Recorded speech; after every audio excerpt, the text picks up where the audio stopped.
శ్రీమాత్రే నమః. హిందూ బంధువులందరికీ నమస్కారం.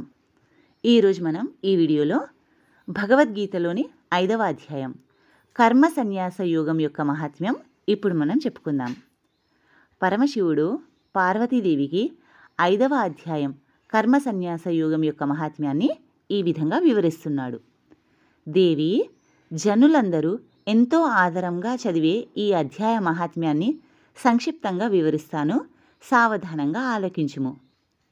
మద్రదేశంలో పురుకుత్సపురం అనే ఒక నగరం ఉన్నది. అక్కడ పింగళుడు అనే ఒక బ్రాహ్మణుడుండేవాడు. ఆయన వేద పండితుడుగా విఖ్యాతి చెందిన కుటుంబంలో జన్మించాడు. కానీ తన కులాచార ధర్మాలనన్నింటినీ విడిచి వేదాధ్యయనం మాని మృదంగం వాయించడంలోనూ పాటలు నాట్యాలలోనూ తన మనస్సును లగ్నం చేశాడు. ఆ కళలో ఆయన చాలా పరిశ్రమ చేసి పెద్ద పేరు కూడా పొందాడు. ఆయనకు రాజభవనంలో చోటు లభించింది. ఎప్పుడూ రాజుగారితోనే ఉండేవాడు. క్రమంగా అతని వీర విహారానికి అడ్డు ఆపు లేకుండా పోయింది. స్త్రీల మీదనే ఎల్లప్పుడూ అతని మనస్సు. పరాయి స్త్రీలను రప్పించుకొని వారితో కామకలాపాలలో మునిగి తేలుతూ ఉండేవాడు. ఏకాంతంలో ఉన్న సమయంలో రాజుగారితో ఇతరుల మీద చాడీలు చెబుతూ ఉండేవాడు. పింగళునకు భార్య ఉంది. ఆమె పేరు అరుణ. ఆమె నీచ కులంలో జన్మించింది. కాముకులైన పురుషులతో ఎప్పుడూ కులుకుతూ ఉండాలని ఆమె కోరిక. అందుకే వారి కోసం వెదుకులాడుతూ ఉండేది. ఆమె స్వైర విహారానికి భర్త అవరోధంగా కనిపించాడు. ఒక రాత్రి ఇంటి తలుపులన్నీ మూసి అతని తల నరికేసింది. శవాన్ని అక్కడే భూమిలో పాతిపెట్టింది. ఈ విధంగా మరణించిన పింగళుడు యమలోకం చేరి మహారౌరవాది నరకాలన్నీ చూసి చివరకు భూలోకంలో ఎక్కువగా జనసంచారం లేని వనంలో ఒక గ్రద్దగా జన్మించాడు.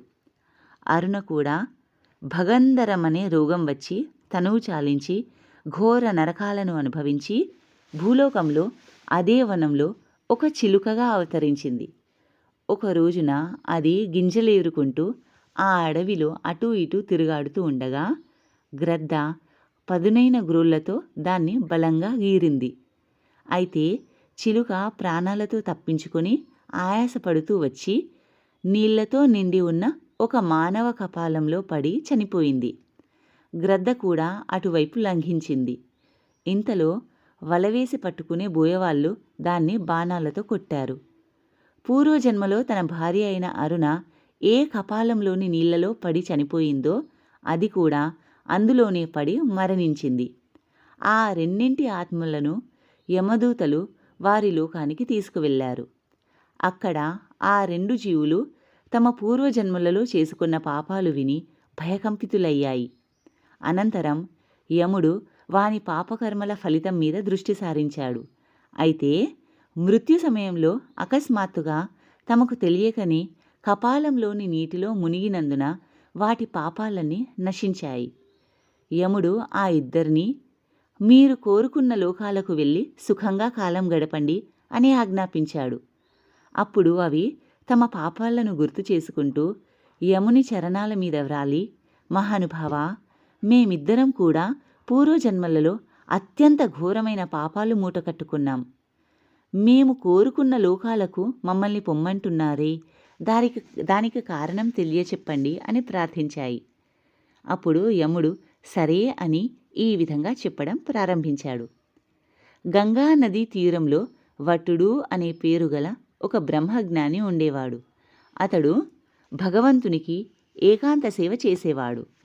అతనికి ఏ మమతలు అనురాగాలు లేవు.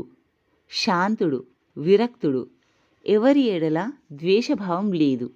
అతడు ప్రతిరోజు భగవద్గీత 5వ అధ్యాయం మాత్రం శ్రద్ధగా జపించేవాడు.